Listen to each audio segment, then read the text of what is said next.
देश मेरा जल रहा है मणिपुर, आग लगी है सीने में। हुक्मरां जब व्यस्त दिखे हैं खून गरीब का पीने में। धर्मवाद की बात नहीं मैं लाया हूं, घायल भारत चीख रहा है, बस चीख सुनाने आया हूं। मंदिर मस्जिद के नाम पर हथियार उठाया जाता है और दुधमुहे बच्चों को शिकार बनाया जाता है। जब मठों के मठाधीश भी क्रोध में आने लगते हैं, जब मठों के मठाधीश भी क्रोध में आने लगते हैं और जब मौलाना बारूदी पैगाम सुनाने लगते हैं। झोपड़पट्टी से जरूरी राजमहल की घोड़ी है, जब मजबूरी ने नन्ही बेटी कूड़ेदान में छोड़ी है। जो मिल गई नदियां इसमें वो दिखाई नहीं देती, मगर महासागर से बनाने में एहसान सबका है। मोदी जी का स्लोगन है कि महिलाओं के सम्मान में भाजपा मैदान में। गम की मारी बेचारियों के लिए और चार आंसू नहीं है नारियों के लिए, और बेटियों के लिए ये नारे देते हैं बस, और जनसभाएं करते हैं ये बलात्कारियों के लिए।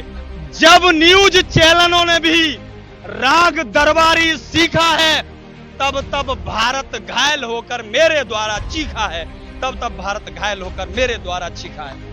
दिल्ली की सियासी सरगर्मियों के बीच जब तक शीतलहरी ना आ जाए तब तक मजा नहीं आता। इसीलिए इस वक्त हमारे साथ इसी दिल्ली से एक शायर मौजूद है, वसीम खान नाम है, इनसे बातचीत करेंगे। सबसे पहले शुरुआत क्यों ना शायरी से की जाए।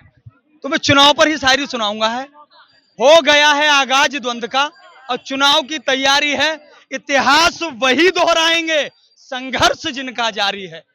जिनका संघर्ष जारी है वही जारी है। आप देख रहे हैं लगातार अरविंद केजरीवाल जी ने जो दिल्ली की जनता के लिए काम किए हैं, उस काम के नाम पर वोट मांग रहे हैं, और कुछ लोग अपनी गाली गलौज के नाम पर वोट मांग रहे हैं। गाली गलौज वाली बात शायराने अंदाज। मैं हास्य की भाषा नहीं लिखी है, ना ही गजल सुनाता हूं, कविता लिखनी नहीं आती, बस चीखें लिखता जाता हूं।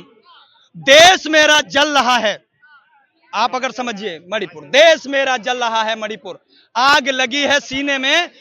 हुक्मरां जब व्यस्त दिखे हैं खून गरीब का पीने में, तो धर्मवाद की बात नहीं मैं लाया हूं, घायल भारत चीख रहा है, बस चीख सुनाने आया हूं।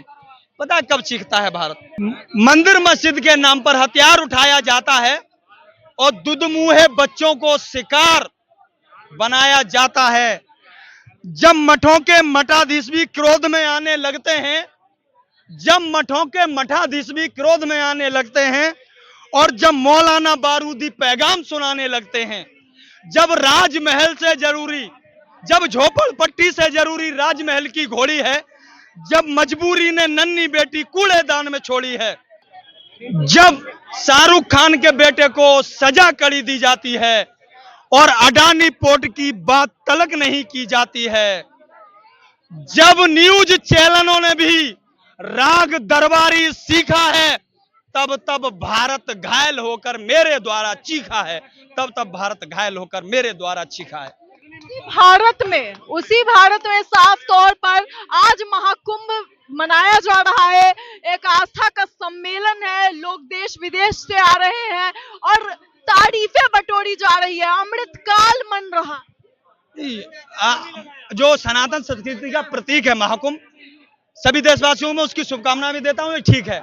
लेकिन जो आपने अमृतकाल वाली बात की है, अमृतकाल क्या कहेंगे आप? उसको अमृतकाल कहेंगे जब किसी एक जाति का बच्चा एक अध्यापक के मटके से पानी पी लेता है तो उसको पानी पीने के ऊपर मार दिया जाता हो।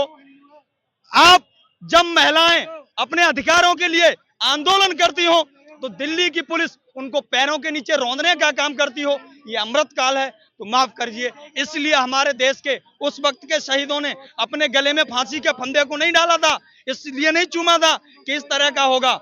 न तेरा है न मेरा है, ये हिंदुस्तान सबका है, और नहीं सुनी गई ये बात तो नुकसान सबका है। जो मिल गई नदियां इसमें वो दिखाई नहीं देती, मगर महासागर से बनाने में एहसान सबका है। तो ये आजादी जो मिली है, जो आज हम गणतंत्र मनाने भी जा रहे हैं, 26 तारीख आ रही है, ये आजादी बड़े बलिदानों के बाद मिली है। जो आज धर्मवाद की बात करते हैं, जातिवाद की बात करते हैं, जो किसी एक जाति के बलिदान को याद कराने की कोशिश करते हैं, उनसे सर्टिफिकेट मांगने की कोशिश करते हैं। तो मैं उनको बताना चाहता हूं, आजादी से पहले का इतिहास, जब रंगून की जेल में बहादुर शाह जफर को बंद कर दिया गया और बंद करने के बाद उनके दोनों बेटों के सिरों को काट करके एक अंग्रेज अफसर थाल में सजा कर ले जाता है और एक पर्चे पर 2 लाइन लिखता है कि दम दमे में दम नहीं, जफर खैर मांगो अब जान की। अब तो झुकने लगी है शमशीर हिंदुस्तान की। शमशीर तलवार से कहते हैं कि दमदमे में दम नहीं, अब खैर मांगो जान की। अब झुकने लगी है शमशीर हिंदुस्तान की। तो उस बूढ़े शेर 78 साल के बहादुर शाह जफर ने एक लोहे की कील को लिया और उस रंगून की जेल की दीवार पे लिख दिया कि गाजियों में जब तलक बू रहेगी ईमान की, गाजियों में जब तलक बू रहेगी ईमान की, अरे तख्ते लंदन तक चलेगी तेग हिंदुस्तान की। ये इतिहास है लोगों का, इस इतिहास को भी पढ़ना चाहिए। आप जाति धर्म के नाम पर न वोट मांगे जाने चाहिए। जाति धर्म अपनी जगह है, अगर कोई भी पार्टी वोट मांगती है तो अपने विकास कार्यों के नाम पर वोट मांगे जाने चाहिए। जो पार्टियां जाति धर्म मजहब के नाम पर वोट मांगती हैं वो यकीनन एक सुंदर हिंदुस्तान का निर्माण होने में अवरोध पैदा करती हैं। मोदी जी का स्लोगन है कि महिलाओं के सम्मान में भाजपा मैदान में। प्रधानमंत्री जी लगातार महिला सम्मान की बात करते हैं, लेकिन आखिर वजह क्या है? आखिर क्या वजह है कि मानते हैं बहन उनके ही कुछ नेता, उनके कुछ बदजुबान नेता महिलाओं के लिए इतनी अभद्र टिप्पणी करते हैं जो बेहद निंदनीय है। महिलाओं की तुलना गालों की तुलना सड़कों से करने का काम करते हैं। उनकी चाल को बता दिया जाता है, इस तरह की चाल है, मैं उन शब्द को नहीं लूंगा। ये भाजपा के महिला विरोधी चाल, चरित्र और चेहरे को उजागर करने का काम करता है। शाराने अंदाज में जरा जवाब दे दे इस गम की मारी बेचारियों के लिए और 4 आंसू नहीं है नारियों के लिए और बेटियों के लिए ये नारे देते हैं बस, और जनसभाएं करते हैं ये बलात्कारियों के लिए, जनसभाएं करते हैं ये बलात्कारियों के लिए। जानकारी के लिए शुक्रिया। तो साफ तौर पे आपने ये शायरी सुनी, शायराने अंदाज में जवाब दिया। दिल्ली की सत्ता में ये कहीं ना कहीं जितने भी शायरी हैं वो एडजस्ट होते हैं, फिट बैठते हैं। अब आप सोच रहे होंगे कि फिट क्यों बैठते हैं, क्योंकि इस राजनीति में ऐसा कोई मुद्दा नहीं है जो अब तक उछाला नहीं गया हो। वो जाति का मुद्दा हो अरविंद केजरीवाल द्वारा उठाया गया, या फिर महिलाओं पर एक गंदी टिप्पणी के साथ भाजपा नेता रमेश विदुरी का दिया गया बयान हो। दिल्ली की राजनीति में अब तक उन सभी अभद्र शब्दों का इस्तेमाल किया जा चुका है लगभग, जो कि एक राजनीतिक नेता के लिए अशोभनीय है। लेकिन उस सब के बाद अब कल नॉमिनेशन का अंतिम दिन है। नॉमिनेशन के बीच अब सभी नेता एक एक करके जाके अपना नामांकन करा रहे हैं और नामांकन के साथ ही अब दिल्ली की राजनीति पूरी तरीके से गर्म हो चुकी है, क्योंकि बहुत कम समय बचा है। 5 तारीख को लोग अपना मत देंगे और 8 तारीख को फैसला जनता का सामने होगा। इसे लेकर आपकी क्या राय है? अपनी राय कमेंट बॉक्स में जरूर बताएं। ऐसी तमाम खबरों के लिए देखते रहें न्यूज़ हंगर।